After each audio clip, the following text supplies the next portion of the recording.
오늘 하나님이 주신 말씀은 창세기 42장 22절으로 24절입니다. No, he said to them, you have come to see where our land is unprotected. But they replied, your servants were 12 brothers, the son of one man, who lives in the land of Canaan. The youngest is now with our father, and one is no more. Joseph said to them, it is just as I told you, you are spies. And this is how you will be tested. As surely as Pharaohs live, you will not leave this place unless your youngest brother comes here. Send one of your number to get your brother. The rest of you will be kept in prison, so that your words may be tested to see if you are telling the truth. If you are not, then as surely as Pharaoh lives, you are spies. And he put them all in custody for 3 days. On the third day, Joseph said to them, do this and you will live, for I fear God. If you are honest men, let one of your brothers stay here in prison, while the rest of you go and take grain back for your starving households. But you must bring your youngest brother to me, so that your words may be verified and that you may not die. This they proceeded to do.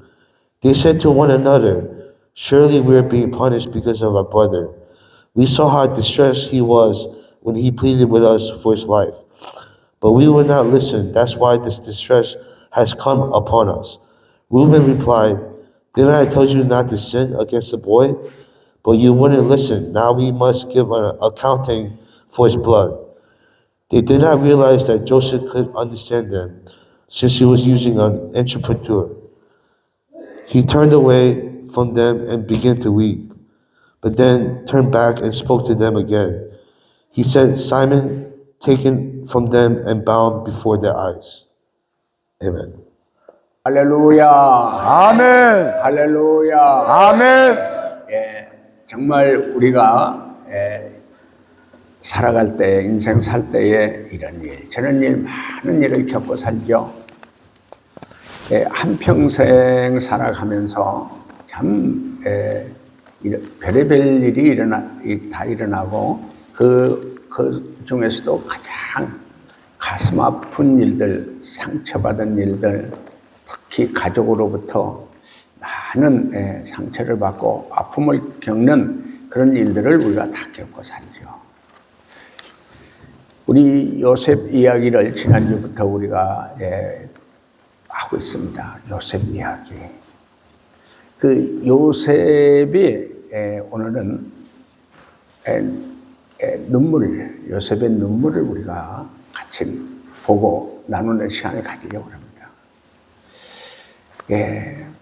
아버지로부터, 야곱으로부터 극진히 사랑받은 요셉, 특별한 사랑을 받은 요셉이 꿈을 이렇게 형들에게 말해주면서부터 평소에도 장자로 아버지가 야곱이 딱 요셉을 정해놓고 11번째 아들이잖아요. 비단 옷 입히고 아버지 품속에서 야곱은 요셉만 사랑했죠. 편애를 했어요. 거기에 대한 형들이 상처가 많았는데 거기다가 요셉이 꿈을 꿔가지고 형님들 볕단이 나에게 절했습니다. 해와 달과 별이 나에게 절했습니다. 이 형들은 네가 왕이냐? 거기에 대한 시기 질투가 엄청 많았고요. 그래서 결국 형들이 요셉을 죽이려고 그랬죠. 저 꿈꾸는 놈이 꿈이 어떻게 되는가 보자고 죽이려고 그랬는데 넷째 형 유다가 어떻게 우리 권력인데 어떻게 죽이냐. 그냥 이스마엘 장사꾼에게 팔아먹자. 그래가지고 요셉이 노예로 팔려서 애굽의 시대장, 지금으로 말하는 경호대장 집에 노예로 팔려갔죠. 노예로 팔려갔던 요셉은 그 노예 생활 속에서도 하나님과 함께 함으로 인해서 형통한 자가 되었다. 요셉은 본인이 형통한 자가 될 뿐만 아니라 요셉이 보디발의 집에 가정총무가 되니까 보디발의 집이 형통한 자가 되었다. 형통한 집이 되었다는 거죠. 그리고 보디발의 아내가 이렇게 동치마기를 계속 유혹했지만 요셉은 딱 믿음이 있었어요. 내가 감히 하나님 앞에 어떻게 죄를 범합니까? 나는 하나님 앞에 죄를 범할 수 없다고 딱 거절했더니 보디발의 아내가 이제 누명을 씌워서 감옥으로 보내잖아요. 감옥에서도 하나님이 함께 하시니까 감옥 모든 업무를 간수장이, 지금으로 하면 교도소장이 다 모든 업무를 다 요셉한테 맡기는 거예요. 그래서 감옥에서도 제2인자가 돼가지고 하나님이 함께 하심으로 형통한 자가 되었다. 그리고 감옥에서 요셉은 바로 왕의 두 술 맡은 관원장하고 떡 맡은 관원장이 이제 바로 잘못해가지고 죄로 인해서 그 감옥에 들어왔는데 두 관원장을 이렇게 쭉 섬기다가 두 사람이 꿈을 꿨는데 그 꿈을 해석을 해주고 그 해석을 하는데 내가 해주는 게 아니고 하나님이 그 꿈을 해석해 줄 겁니다. 그래서 그 꿈을 해석한 그대로 술 맡은 관원장은 복직이 되고 떡 맡은 관원장은 처벌을 받게 됐죠.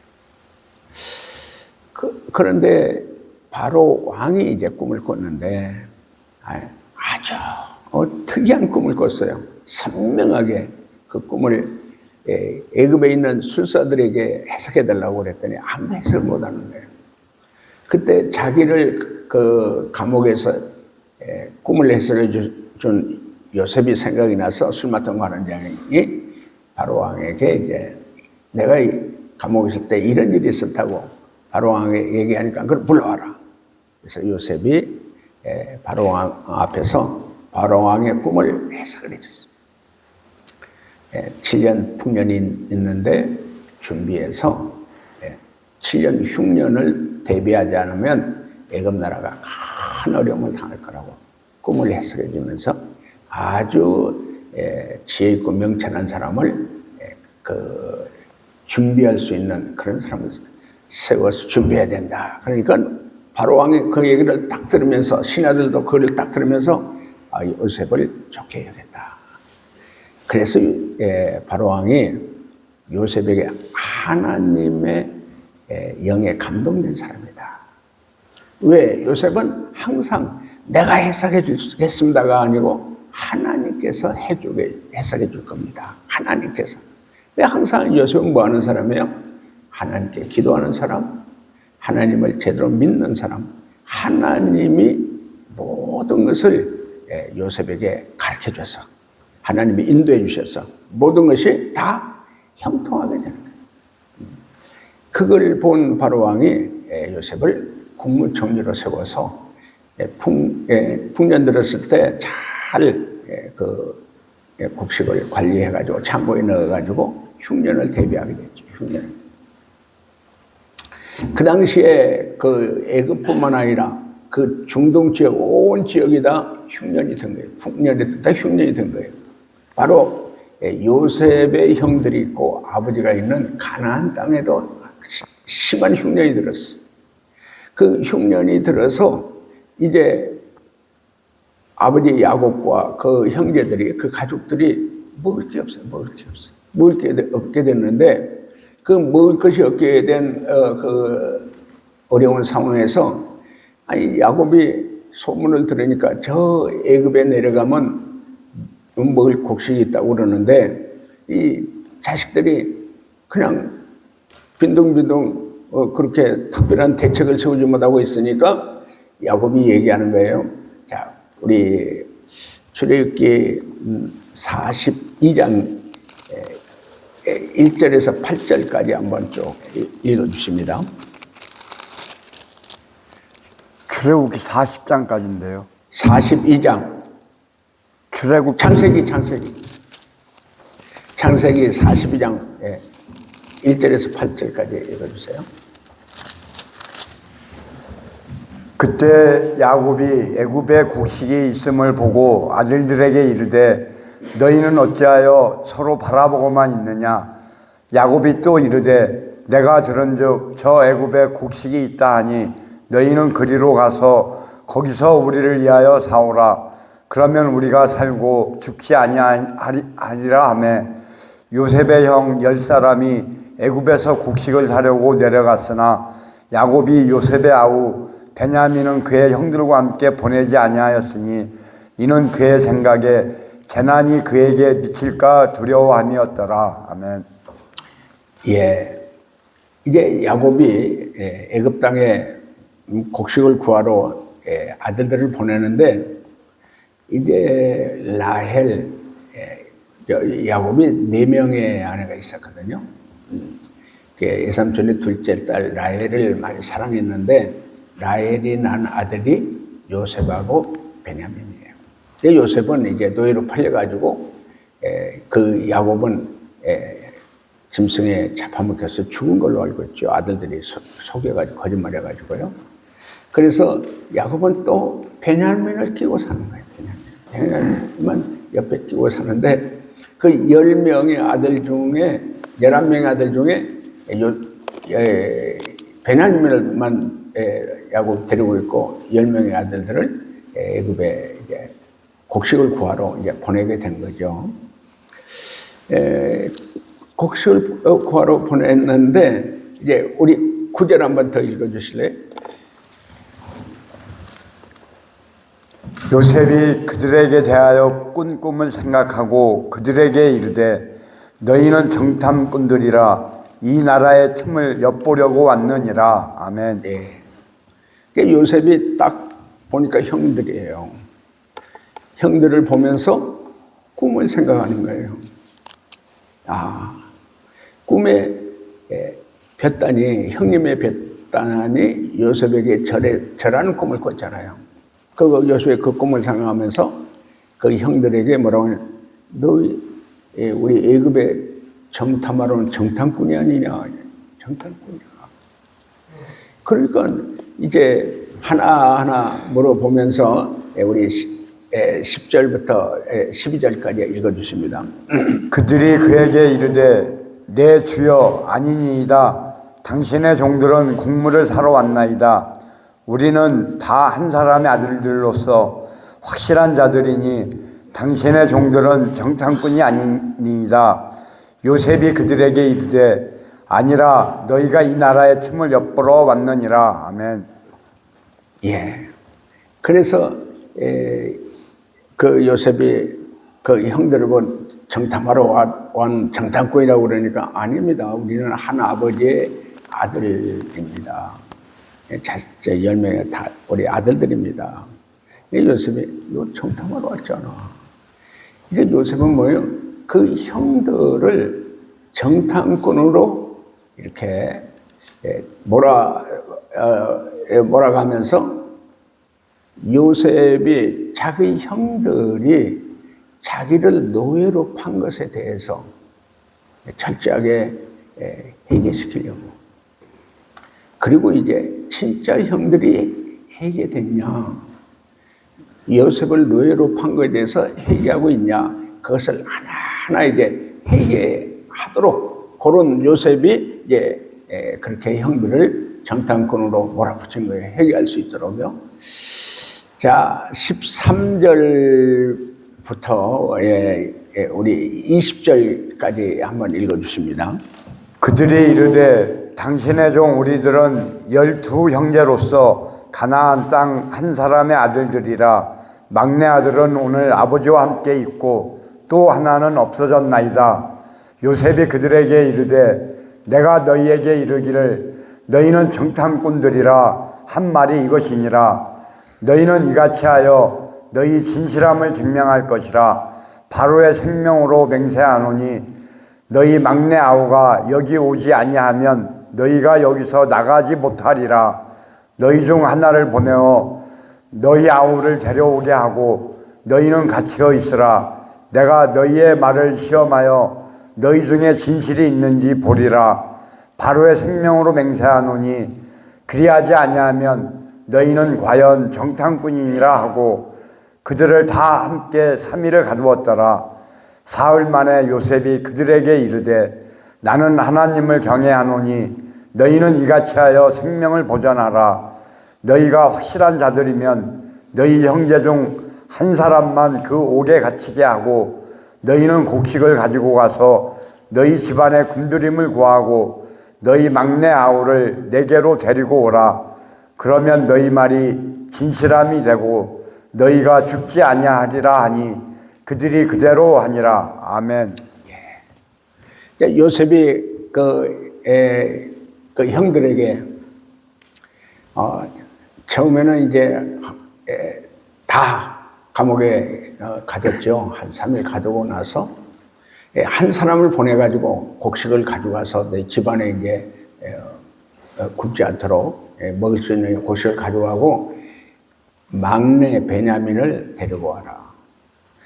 진짜 너희 말이 진실하고 너희 말이 옳은가를 보겠다는 거죠. 그게 이제 요셉이 베냐민을 데리고 오면 베냐민을 이렇게 데리고 와서 이제 그 과정을 자기가 요셉이 형들한테 죽임을 당했고 또 그래서 노예로 팔렸던 그런 아픔이 있는 거잖아요. 그래서 진짜 형들이 어떻게 하는가? 정말 자기들이 노예를 팔은 요셉에 대해서 진짜 해결을 하는가? 그걸 이제 보기 위해서 베냐민을 데려와라. 요셉 잘 알잖아요. 야곱 아버지가 베냐민을 보내겠어요? 그러면 어떻게 해서 이 형들이 어떻게 하는가? 진짜 회개하는가? 그걸 이제 하나하나 이제 보기 위해서 꼭 베냐민을 데리고 오면 너희 말이 정탐꾼이하고 아니고 너희 말이 확실히 진실한 것을 알고 나면 너희가 죽지 않을 것이다. 만약에 그렇지 못하면 죽을 수 있다는 얘기를 얘기한 거거든요. 그 형들 입장에서는 진짜 난처하잖아요. 야곱 아버지가 요셉이 짐승한테 잡혀먹었다는 것을 거기 형들이 거짓말해서 듣고 나서 요셉의 옷을 보고 나서 방성되고 가면서 그냥 기절을 했었죠. 실신을 했었어요. 근데 만약에 형들이 가서 아버지한테 베냐민 데리고 가겠다고 그러면 그 야곱 아버지가 그냥 이 베냐민을 내보내주지 않을 걸 요셉은 아는 거예요. 그러면 이 형들이 어떻게 해서 베냐민을 데려오는가를 자기들이 그 과정을 통해서 진실한 요셉을 노예로 판 것에 대한 특별한 회개가 있지 않을까. 회개시키기 위해서 그런 요셉이 형들한테 그렇게 무리한 것을 요구한 거죠. 그렇게 요구한 그 이후에 어떤 일이 있었냐. 21절부터 23절까지 읽어주시죠. 그들이 서로 말하되 우리가 아우의 일로 말미암아 범죄하였도다. 그가 우리에게 애걸할 때에 그 마음의 괴로움을 보고도 듣지 아니하였으므로 이 괴로움이 우리에게 임하도다. 루벤이 그들에게 대답하여 이르되 내가 너희에게 그 아이에 대하여 죄를 짓지 말라고 하지 아니하였더냐. 그래도 너희가 듣지 아니하였느니라. 그러므로 그의 핏값을 치르게 되었도다 하니 그들 사이에 통역을 세웠으므로 그들은 요셉이 듣는 줄을 알지 못하였더라. 아멘. 자, 그 형들이 서로 이야기하면서 요셉을 노예로 팔아먹은 죄가 우리가 정말 잘못했다는 것을 서로 이야기하는 거예요. 요셉을 노예로 팔아먹었기 때문에 이런 어려움을 우리가 겪는다. 그 죄값으로 겪는다. 그 요셉이 형들한테 막 울며 불면서 부르짖고 형님 살려달라고 그렇게 울고 부르짖는데 형들이 냉정하게 그걸 받아주지 않았어. 요셉은 그때 얼마나 형들이 미웠고 얼마나 형들에게 정말 이런 형들이 어디가 있냐. 자기 동생을 죽이려고 하고 자기 동생을 노예로 팔아먹는 이런 형들이 이게 인간이냐? 그때의 고통, 아픔, 제발 형님들 저 살려주세요. 제발 저를 어떻게 노예로 팔아먹어요? 형님들 잘못했어요. 용서해달라고 날 살려달라고 그렇게 애걸복걸 하는데 형들은 요셉을 노예로 팔아버렸어. 그렇게 울고 불고 해도 불쌍하게 여기지 않고 저놈 죽여야 된다. 저놈 팔아먹어야 된다. 근데 이게 무슨 얘기냐? 상처받은 사람들은 상처를 치유받지 않으면 어떻게 해요? 그 상처받은 그 상처 때문에 미움과 분노와 원망과 원한이 쌓이는 거예요. 원한이 쌓이는 거예요. 저 새끼 죽여버리자. 저거 아버지 야곱한테 혼자 사랑받는다고 자기가 장자가 돼서 비단 옷을 입혀가지고 아버지가 야곱이 그렇게 사랑하니까 척의 형들을 우습게 여기고 형들을 무시하고 형들을 아주 깔고 지가 마치 왕이나 된 것처럼 형들의 뱃단이 내게 전합디다 하고 꿈을 꾼 것을 얘기하니까 그 형들이 너무너무 요셉 때문에 마음이 상해 있었던 거예요. 상처가 많았던 거예요. 그 형들이 그 상처 때문에 요셉을 죽이려고 했고 요셉을 노예로 팔아먹었어. 그러니까 여기서 중요한 게 뭐예요? 상처받은 사람은 상처를 치유받지 않으면 상처를 주는 거야. 지금 우리 이 과정을 쭉 보면 먼저 요셉이 형들에게 상처를 줬어요. 야곱이 아버지가 똑같은 자식인데 요셉만 편애하고 사랑하고 형들을 막 무시하고 뭐 요셉뿐이 없었죠. 아버지는 다른 형제들은 그냥 아무것도 아니야. 마치 뭐 머슴처럼 부려먹고 말이야. 요셉만 사랑하는 그 야곱 아버지로 인해 가지고 형들은 너무 많은 상처가 있었던 거예요. 거기다가 꿈에 야, 형들의 볕단이 나한테 절합디다. 네가 왕이냐? 우리는 뭐냐? 네 종이냐? 네 친하냐? 그게 막 마음이 쌓이니까 이제 우리가 깊은 상처가 쓴뿌리가 자꾸 돋아나면 감정이 많이 상해가지고 감정에 그냥 병이 들어있으면 감정에 뭐가 있어요? 분노가 있죠. 미움과 분노, 원망과 원한, 증오와 저주. 그래서 이 상처받은 사람들은요, 감정이 깊이 상해 있으면은요, 미움, 분노가 마음에 들어있는 거예요. 마음속에 분노의 가스가 있고 분노의 폭탄이 있는 거예요. 그래서 이게 쌓이고 쌓이면 원한이 생기고 원한이 생겨서 저거 죽여버리자. 죽이자. 저거 죽여버리자. 형들이 너무 마음이 아프고 미움과 원한이 쌓이니까 죽여버리자. 그래서 죽이려고 했고 그래서 어떻게 했어요? 유다가 넷째 형이 야 어떻게 그래도 우리 핏줄인데 우리의 골육인데 어떻게 죽이냐. 노예로 팔아먹자.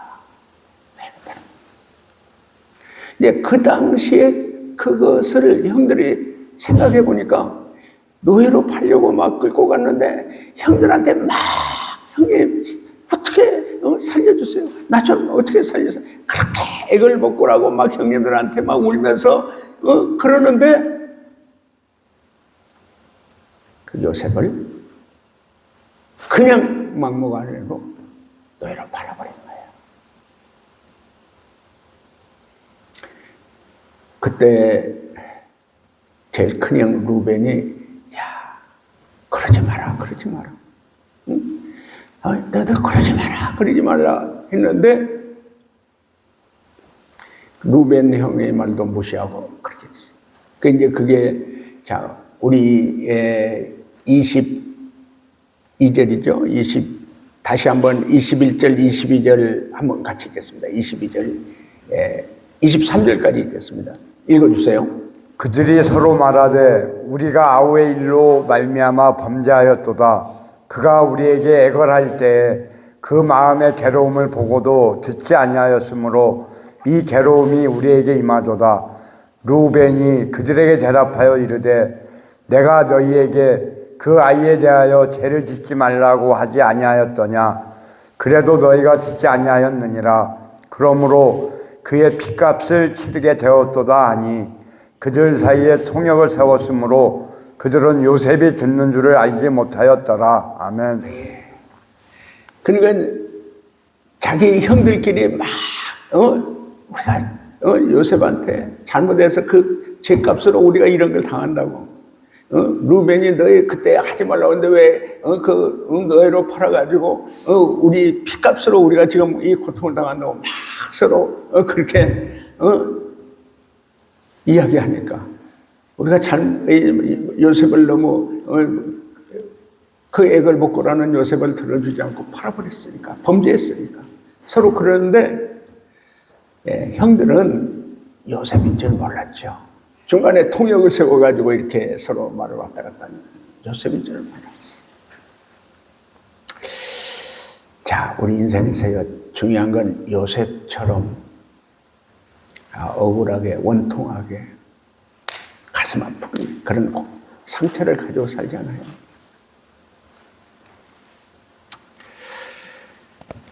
우리가 많은 저는 이제 그동안에 이 치유 사역을 하면서 중독자들의 아픔과 눈물을 많이 봤잖아요. 마음이 찢어지고 감정이 완전히 그냥 썩어 있고 병들어 있는 거예요. 그러니까 우리가 감정의 병이 들면요, 감정의 상을 있으면요, 상처받은 깊은 상처를 가진 사람은 그 마음속에 미움과 분노가 있어요. 미움과 분노. 그 사람에 대한 미움, 원망. 분노가, 분노의 가스가 분노의 폭탄이 가지고 있는데, 그러니까 그 너무나 마음이 괴로우니까, 마음이 아프니까 쓰리고 아니잖아요. 손톱 밑에 가시가 들어가도 쓰리고 아니야. 그런데 마음이 찢어져 있거든. 가슴에 못이 박혀 있거든. 깊은 가시 같은 쓴뿌리가 마음에 깊은 뿌리 내려 있어. 쓰리고 아리는 그 마음을 가지고 있어요. 여러분에도 각자 지금 그런 것들을 가지고 있죠. 또 여기서 우리 치유 프로그램에서 치유받은 우리 형제들도 있고요. 우리 127기 형제들 이번 치유 프로그램 하면서 깊이 뿌리 내려 있는 그것을 다 토해내고 다 그래야 되는데 그렇게 하지 못하고 그 상처를, 그 쓴뿌리를 이게 상처가요, 상처받은 게 양파 껍질처럼 하나 떼어내면 또 하나 나오고 하나 떼어내면 또 하나 나오고 우리 인생 삶에서 상처받은 게 한두 가지가 아니잖아요. 그러니까 이런 상처 속에서요 정말 깊이 박혀있는 그 쓴뿌리나 감정이 아주 깊이 썩어 있고 병들어 있는 그 감정을 가진 분들은 괴로우니까 마음이 아프니까 그 마음이 아프고 괴롭고 쓰리면 어떻게 해요? 술이라도 마셔야지. 술이나 마시면 그 아픈 마음의 상처가 오롤 하면서 그게 이제 그냥 조금씩 이제 위로가 되니까 술로 위로를 받는 거죠. 치유가 되는 것이 아니라 그냥 위로를 받다가 한 잔 마시면 위로를 받다가 그러다 이제 더 깊게 옛날에 그 상처받은 걸로 인해가지고 더 깊게 상처가 깊어지는 경우가 너무 많죠. 술과 마약으로 이렇게 들어가가지고요. 그 상처를 치유받는 것이 아니라 더 상처가 깊어지는 거예요. 저는 이제 보호관찰소에서 청소년들 상담을 많이 했죠. 또 우리 초등학교 때부터 고등학교까지 이제 옛날에 본도 있잖아요. 본도 하는 아이들을 많이 이렇게 치유 훈련을 시켰었어요. 중독자들, 많은 중독자들이 몇천 명이 우리 교육을 같이 갔으니까. 그러나 한 사람 보면은 같이 울지 않을 수가 없어요. 상처 치유 프로그램 할 때마다 제가 많이 눈물을 흘리는데, 왜? 너무 아프니까. 너무 고통스러우니까. 제가 이제 가끔 우리 조집사도 이제 생각하죠. 조세현 집사 생각해요. 4살 때 부모님이 보육원에 맡기고 그 당시에 이제 만주 갔다고 그래요. 고아원 생활이 얼마나 정말 먹지 못하고 아픈 생활들을 저는 이 상처 치유하면서 많이 들어서 알죠. 심지어는 고아원에서 먹을 게 없으니까 힘 있는 사람들이 뭐 다 뺏어 먹으니까 배가 고프니까 고아원 뒷산에서 가느다란 흙을 입에다 털어놓고 물을 마시고,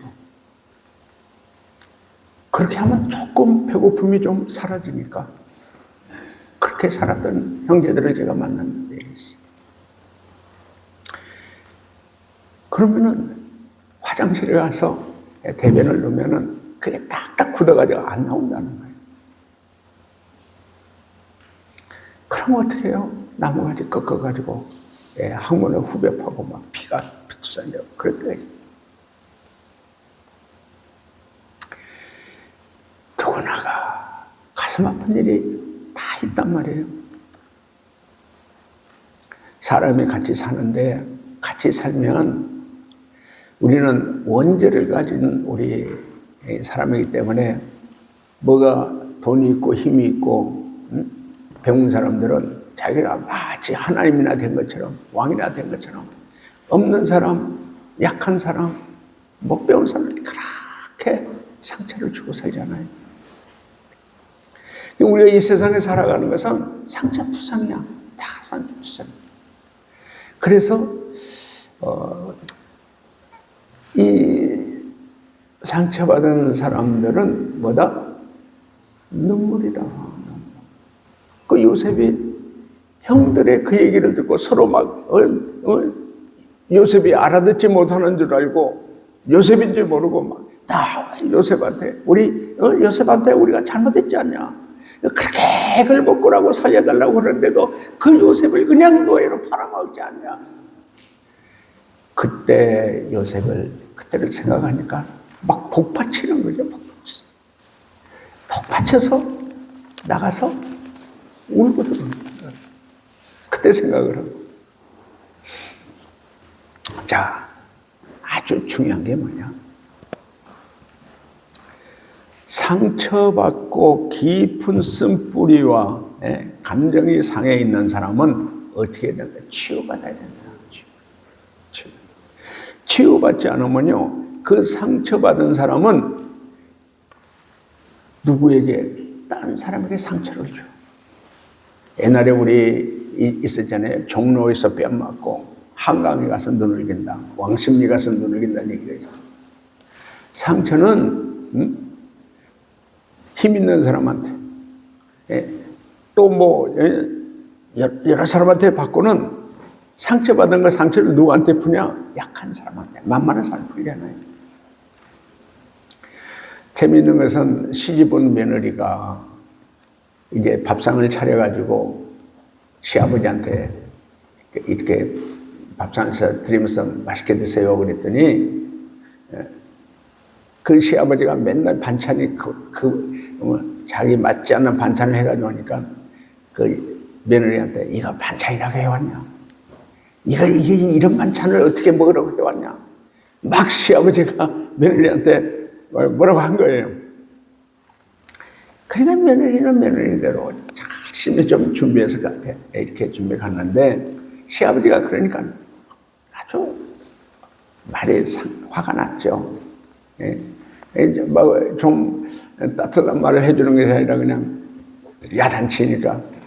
근데 밖으로 딱 나오니까 옛날에는 마루가 있고 부엌이 있었잖아요. 마루에 강아지가 꼬리를 쫙 흔들면서 그 며느리한테 꼬리를 흔들면서 오니까 며느리가 시아버지한테 상처받은 며느리는 누구한테? 강아지한테 발길로 팍 차면서 강아지한테 화풀이 하는 거예요. 이게 이제 우리 상처받은 사람들의 모습이죠. 상처받는 모습이에요. 그래서 우리가 정말 상처받은 사람들은 치유받지 않으면 상처를 주고 살아요. 엉뚱하게 아버지한테 상처받고 동생한테 화풀이 하고요. 집안에서 상처받고 밖에 가서 화풀이 하고요. 어떤 사람은 직장에서 상처받고 집에 와서 화풀이 하고. 상처를 주고 살아요. 그래서 상처받은 사람이 상처를 치유받으면 어떻게 돼요? 치유자가 돼요. 치유자. 상처를 치유받으면 상처받은 사람을 치유하는 치유자가 되는 거예요. 이제 우리가 요셉을 우리가 하나하나 요셉 이야기를 보면서 우리 요셉은 엄청난 상처를 받은 사람. 왜? 형들한테 상처를 주고 또 형들한테 큰 상처를 받았죠. 상처를 받았는데 이 요셉이 이제 이 형들이 서로 이야기하면서 요셉이 액을 벗고라고 그때 우리가 요셉을 팔지 말아야 되는데 노예로 팔지 말아야 되는데 요셉을 우리가 이게 범죄했다고 루벤 큰형하고 이제 서로 그렇게 서로 얘기 다투고 있는 거잖아요. 결국 정말 요셉은 그 형들의 얘기를 듣고 밖에 나가서 눈물을 많이 흘리고 가슴 아파가지고 그때 생각하면 형들이 나를 노예로 팔아먹어? 나를 죽이려고 해? 저게 형이야? 그런 상처받았던 깊은 상처를 가진 요셉은 형들을 보면서 크게 나가서 울고 그 아픔을 울고 달래고 들어온 거죠.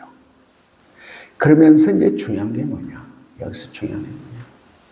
자, 우리 이제 요셉이 우리 그 24절, 25절을 우리 한번 읽어주십니다. 요셉이 그들을 떠나가서 울고 다시 돌아와서 그들과 말하다가 그들 중에서 시므온을 끌어내어 그들의 눈앞에서 결박하고 명하여 곡물을 그곳에 채우게 하고 각 사람의 돈은 그의 자루에 도로 넣게 하고 또 길 양식을 그들에게 주게 하니 그대로 행하였더라. 아멘. 요셉이 울고 나서 들어와가지고 이제 시몬에게 결박하는 거예요. 시몬을 묶어. 자기 형 시몬을 묶어가지고 이제 감옥에 집어넣죠. 시몬을 감옥에 집어넣고 다른 형들은 이제 곡식을 줘가지고 집으로 보내는 거예요. 가나안으로 보내는데 그 형들이 이제 가나안의 땅에 그 야곱의 아버지 집에 올 때 어느 이제 주막에서 이렇게 쉬고 있을 때 어떤 형이 하나 이렇게 자루를 풀어보니까 거기 돈이 그대로 또 넣어져 있는 거예요. 자, 우리 35절, 6절 한번 읽어줍니다.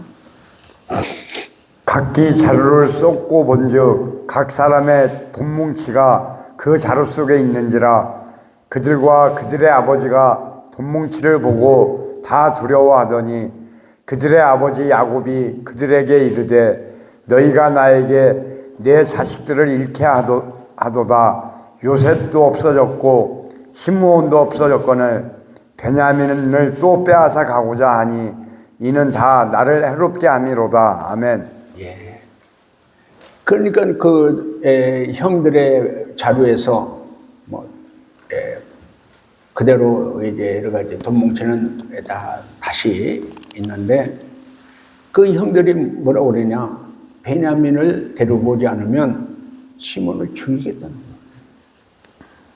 그 얘기 들은 야곱은 너무 가슴이 아픈 거야. 요셉이 짐승한테 잡혀먹어가지고 요셉도 잃어버렸는데 해를 받았는데 시몬은 또 옥에 갇혀 있는데 베냐민까지 또 애굽으로 데려가서 무슨 해를 받을까 봐서 무슨 일이 있을까 봐서 야곱은 너무 괴로운 거죠. 그 상황 속에서 야곱의 마음이 얼마나 마음이 아팠겠어요. 얼마나 가슴이 아팠겠어요. 그러니까 그 가슴 아픈 아버지 야곱을 어떻게 베냐민을 데리고 가면은 베냐민까지 데리고 가면 아버지는 그냥 너무 가슴이 아파서 죽지 않을까.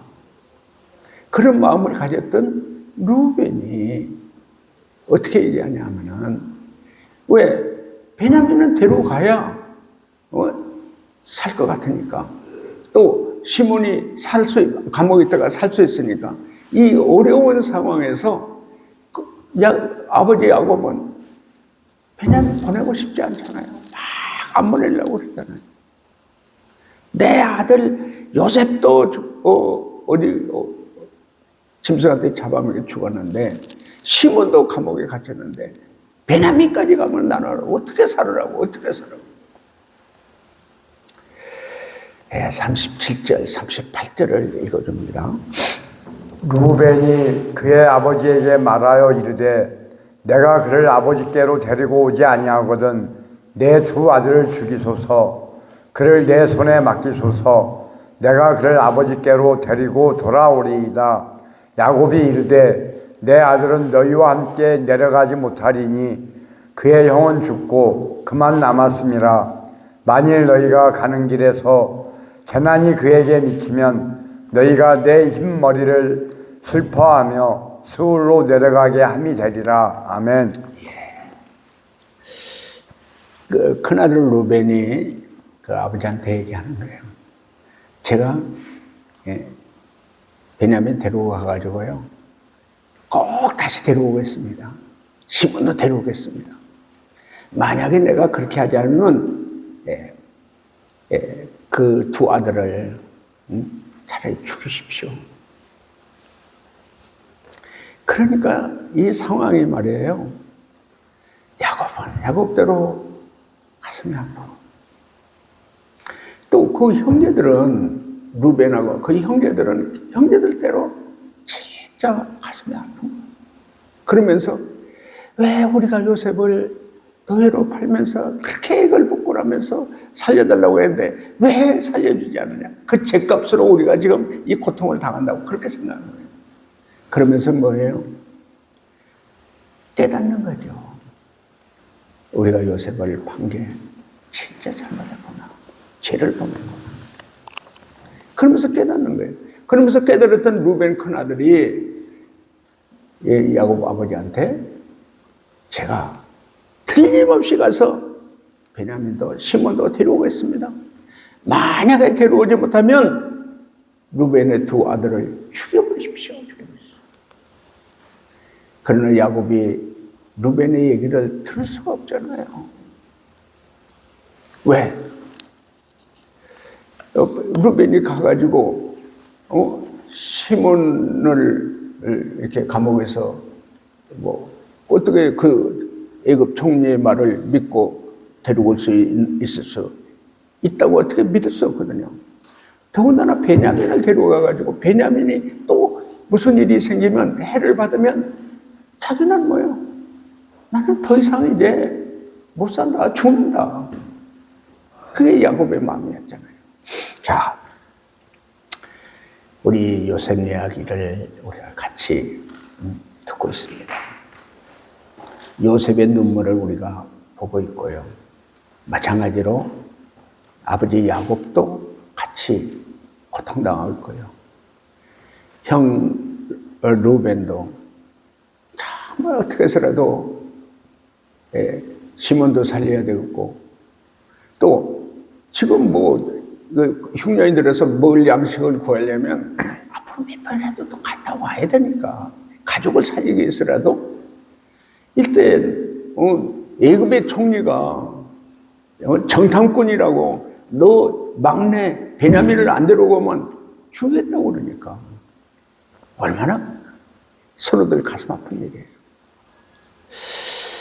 자, 우리가 지금 중독에 빠진 우리가 또 인생을 살면서 우리가 살면서 가장 가슴 아픈 일들이, 우리 상처를 받은 일들이, 쓴뿌리들이, 감정이 병이 들어가지고 상한 일들이 우리가 가지고 살아요.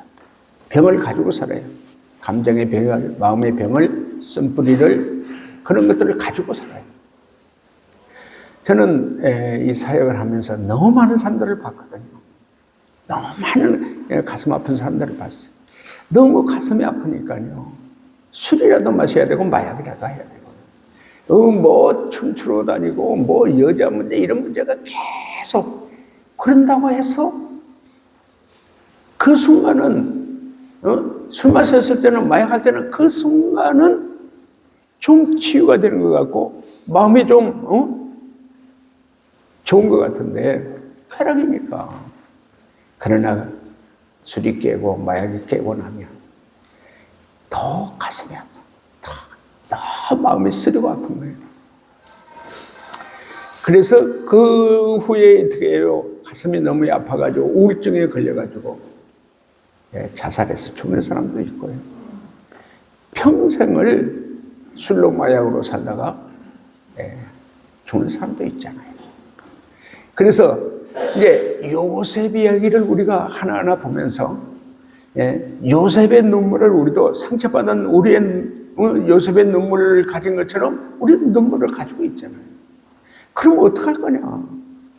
이 상처받은 우리 인생, 가슴 아픈 인생, 실패한 인생, 정말 이 인생이 다 망가져버렸고 정말 앞이 캄캄하고 인생 다 끝난 인생인데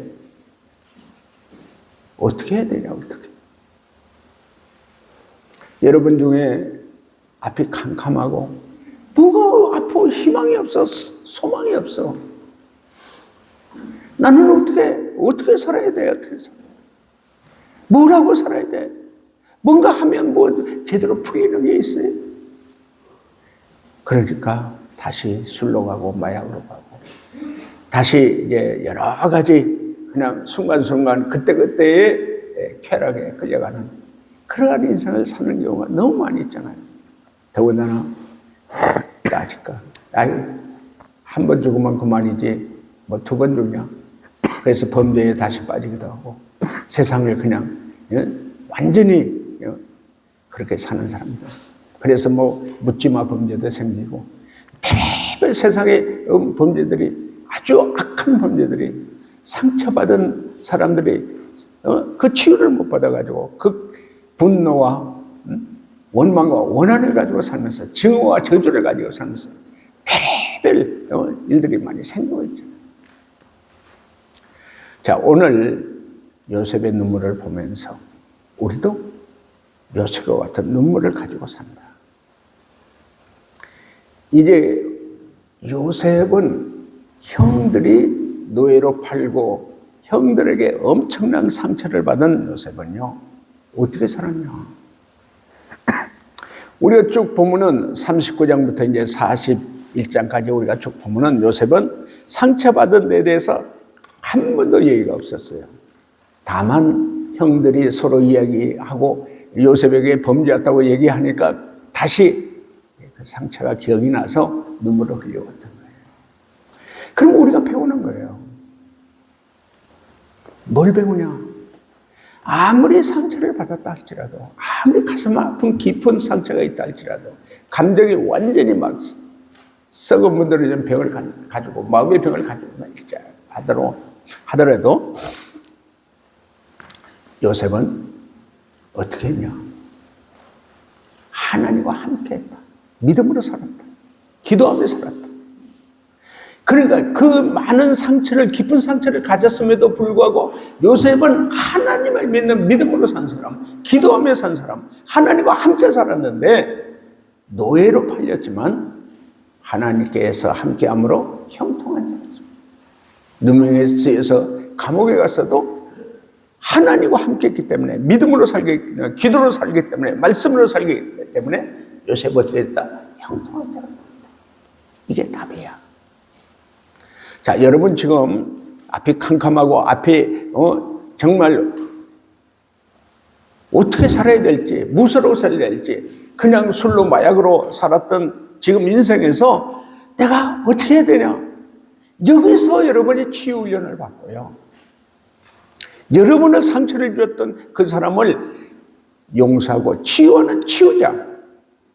이 훈련을 받아서 여러분은 이제 상처 주는 사람이 아니고 치유자가 되는 사람. 그 치유자로서 정말 이제 그 사람을 기도하고 축복하고 더 나아가서 사랑하는 예수님과 같은 치유자가 되기를, 이제 요셉과 같은 치유자가 되기를 예수님의 이름으로 축원합니다. 아멘. 할렐루야. 아멘. 치유받은 치유자. 저는 참 많은 우리 형제들을 봤어요. 예, 죽으려고 약을 몇백 알을 가지고 온 사람. 저걸 목사님 살고 싶은 생각 하나도 없습니다. 때로는 막 왕창 말이야. 그냥 심지어는 집구석을 불질러 버리고 그냥 죽고 싶은 때도 있습니다. 약을 400알을 가지고 다녀. 네. 그런데 우리 127기들이 치유받은 프로그램에 한다는 것처럼 치유받고 치유를 했는데 죽이고 싶도록 원한을 가졌던 그 사람을 용서 다 하고 나니까 예수 이름으로 용서합니다. 예수 이름으로 용서합니다. 이제 제가 그 사람을 위해서 기도하겠습니다. 그 상처 준 그 사람을 위해서 축복하겠습니다. 그러고 나더니 400알 죽으려고 했던 그 약을 우리 행성에서 나무 보일러에다 거기다 탁 집어당겼어요. 목사님, 이제 저는 해야 할 일이 있습니다. 치유자로서 살고 하나님 나라의 일꾼으로 새로운 인생을 살겠습니다. 혈관을 7번 자른 사람이 있습니다. 죽으려고. 그 사람이 뭐 이름 얘기해도 괜찮겠죠. 뭐 목사니까 김희철 목사. 김희철. 많은 우리 중독자들을 위해서 살아왔죠. 우리 교회에 많이 기도하고 후원하고. 예. 갑자기 우리 주씨들 중에 이 벌금을 못 내가지고 검찰청에 잡혀 들어갔을 때 저한테 전화 오잖아요. 목사님, 저 이제 진짜 몇 년 동안 저 한 번도 죄 안 짓고 열심히 살았는데 몇 년 전 그 벌금을 지금 내지 않으면 제가 가서 또 살아야 되는데 저 결혼했잖아요. 자식도 있잖아요. 제가 들어가면 우리 벌금인데 한 300만 원 되니까 그 당시에는 뭐